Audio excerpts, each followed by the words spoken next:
here. Some members are not yet here, but I can see Mary and others. That's the people that I'm representing here.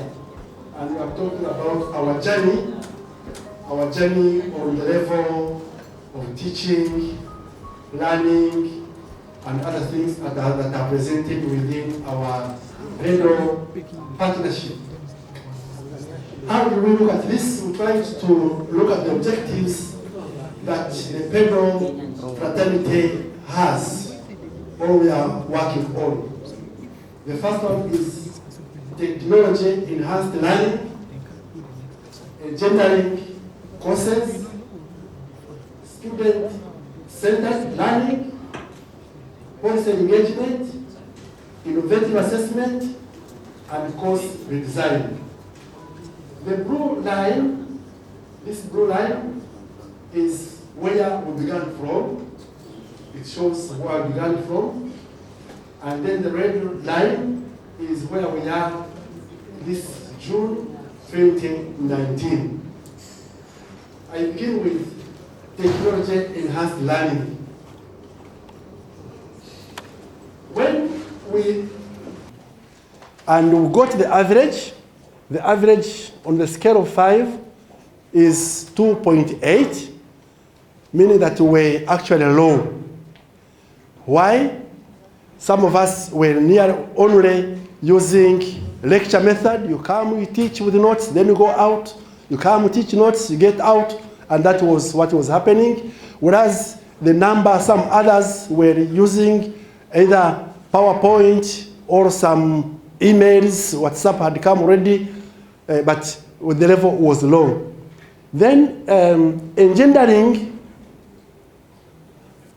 we were also low at 3 on the scale 5. And this again is on a level that some of us were not taking care of the differences that were in our lecture rooms, of gender differences, whether it is sex, religion, and others. And some others were looking at it in some other way. Student-centered lecture. If you remember the works of Paul Frey, the banking system had been the major rule or the major way of delivering our lectures. You with the notes, you talk, the people, then you go and ask students, they present you back what you banked to them. That was our way of dealing with lectures. Then policy engagement, it was very, very, very low. It is still low, it is the lowest. Bringing the guest lecturers into our classrooms, very low. Innovative assessment, much of the assessment was summative. You assess, you even make an exam to tweak your students, not something that people can learn from. Then course alignment, even some of us did not know what was this about.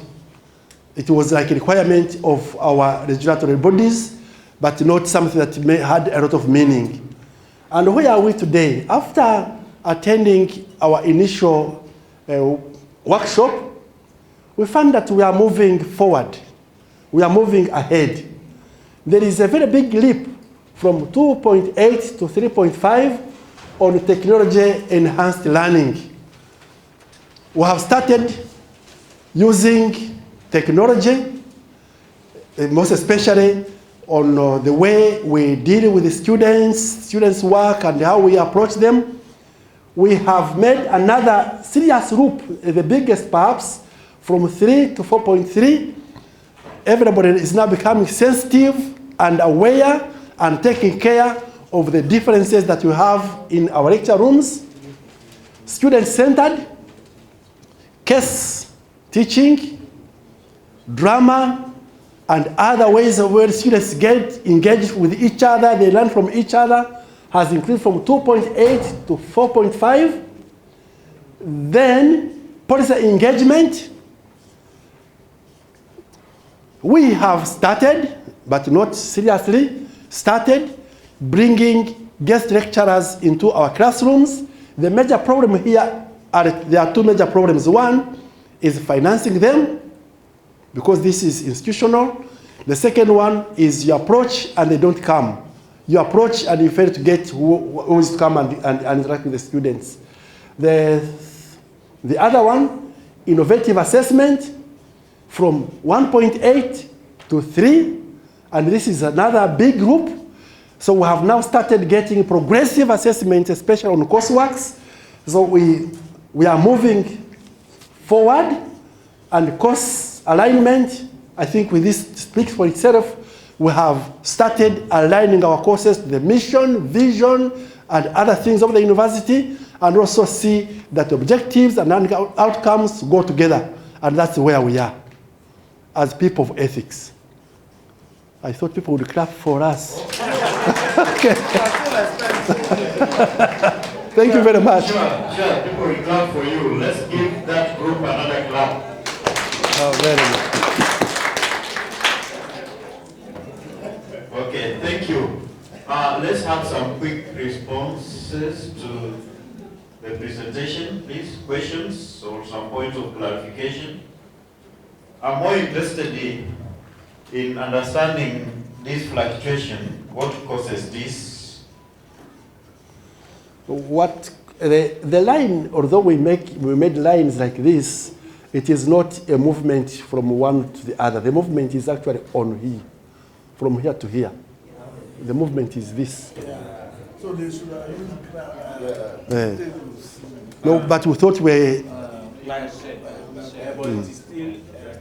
so we can shade it. Okay. So can I get another pen? I shade? No, okay. No, now, because it must be clear. It must be clear. As he clarifies that, I saw a hand somewhere here.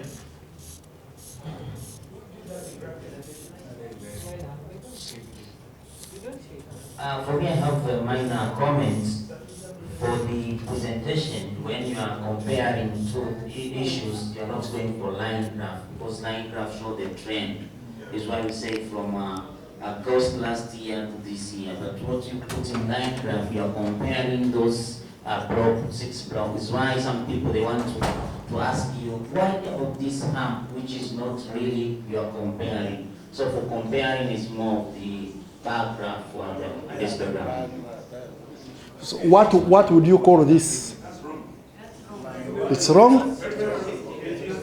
Line graphs show trends, and we're comparing between the score in the previous year over a 12-month period to see if there's any significant difference between the intervention of either July to the last year and now. So if you show bar graphs, we are just mistaken the audience.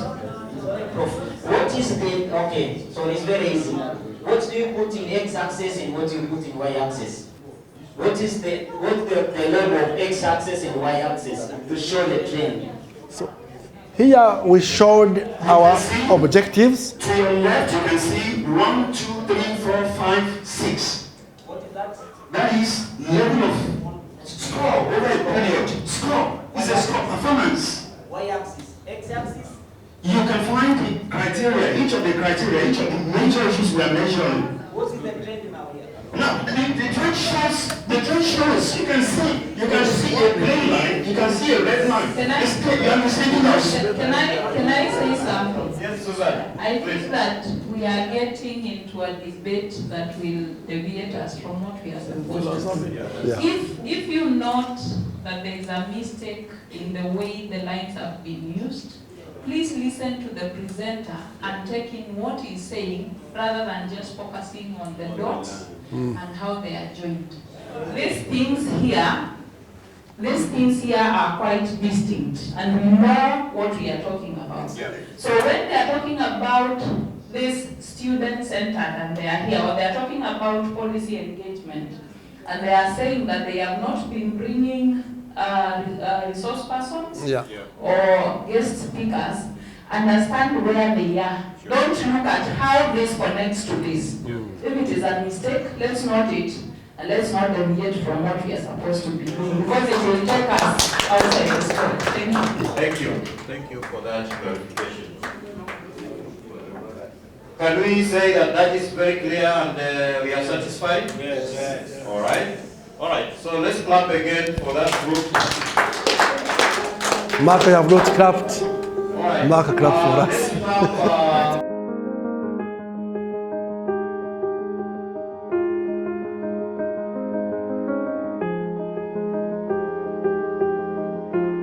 So today is exactly the third day for the Pedagogical Leadership Annual Convening and the MRPP Week, and we are still coming to you live from Mombasa, Kenya, and we are streaming from the White Sand Hotel in Mombasa. Today we are taking the feedback from participants concerning their pedagogical leadership journey in their universities and their clusters as well. They had a working session, and we want to find out from the participants what are the take-homes and the things that they would actually implement after this training. And I'm privileged to have one of our academics, and we will be taking his feedback. You are welcome to AUTV, sir. Thank you, sir. Great. So tell us about your name, your institution, and anything you want us to know about you. Thank you very much. I am Makobila Labanadero from Moi University, Kenya. Moi University is found in the western part of the country, specifically Eldoret town. I'm a lecturer in the School of Education, Department of Curriculum, Instruction and Educational Media, and I also coordinate postgraduate programs for the department. I'm a specialist in English language education and communication studies. Impressive and fantastic. So prior to this training, what were some of the challenges that you were envisaging or you had in your practice as a lecturer, and how has this training been so much impactful and helpful? Well, thank you very much once again. Like all universities, our university has challenges of infrastructure vis-a-vis large classes and also challenges of shortage of staff. So to me, that was a big problem because many a times you'd end up using traditional methods of teaching, which in the end you have very little opportunity to actually interact at a personal level with your learners. But having attended the Ibadan session and now the Mombasa session, I tend to think I am of the opinion that I am gaining more skills, especially with regard to how I can handle big classes in a novel way that enhances that lecturer-student interaction. Okay, so have you met your expectations? Well, yeah, since Ibadan, I tend to think my expectations have been met because, for one, many of the things that I took for granted have actually been reinforced. I have been able to acquaint myself with lecturers from across Africa, and through them we've actually been able to share experiences, and to me, these are the things that we require more than anything else. Great. And so you've been through more than 2 of the sessions, and I believe that you've gone through all the models. Should we have another convening in the next month? I think there is a next one in Ghana. What are some of the areas that you think that we should tackle or target? At a personal level, I want to get more information about innovative methods of assessment. I also want more hands-on, possibly slower method of e-portfolio creation. And yeah, those are the 2 areas that I have a lot of challenges in. Assessment because of the classes that we have vis-a-vis the time that we have for producing results and enabling our students to graduate, and then technology is the way to go. And so I tend to think more of this will actually make us more at home, so that whatever fears we may have about technology will slowly and surely dissipate. Great. And so PEDAL is more or less like the new wind of change, where we are kind of preaching the message in our universities. But unfortunately, we are using the snowball approach, step by step, very few numbers at a time. What do you think are some of the strategies that PASGR must adopt in making sure that all the academics on the continent get to participate in PEDAL? Thank you very much. Indeed, And in fact, at this space where possibly we have to go around universities every month, it may take a long time to cover a majority of the universities. But I do believe if the members from individual universities are empowered so that within them they can train members of staff who are there, and most importantly, if PEDAL can impress upon universities to have centers for pedagogical training so that training becomes an everyday activity within these universities, I tend to think there will be greater change. Great. And so yesterday during the panel discussions, one of the key things that came out was that academics or lecturers who do not have educational background or do not have pedagogical skills must be taken back to school, or they must have some courses in education. Do you think it is the right way to go? Well, I think this is the right way to go, because you realize even those who have education background, those lecturers who come from the School of Education, like me, have problems because during our training, we actually more or less taken through the teaching of youngsters. Nobody trains you on how to teach adults and young adults for that matter. And that is exactly what we have been having in the university. So I tend to think it is important that universities begin to think about andrology. They begin to think about how lecturers can enhance their skills so that even those that are professionals in other areas may actually be empowered with the skills to teach the young adults that we find in our universities today. Thank you so much for speaking to us, Doc, and we look forward to following you up to find out some of the strategic things that you are doing in your university. Thank you so much. Great. Yeah. Okay, so we'll do the three. I think they know. Do you have I'll show you a little bit. They use our culture. When I say trauma, you do 1, 2, 3, 1, 2, 3, and the kisses. The kiss. So pasha. At the back, these people, somebody needs a message out there. With glasses on.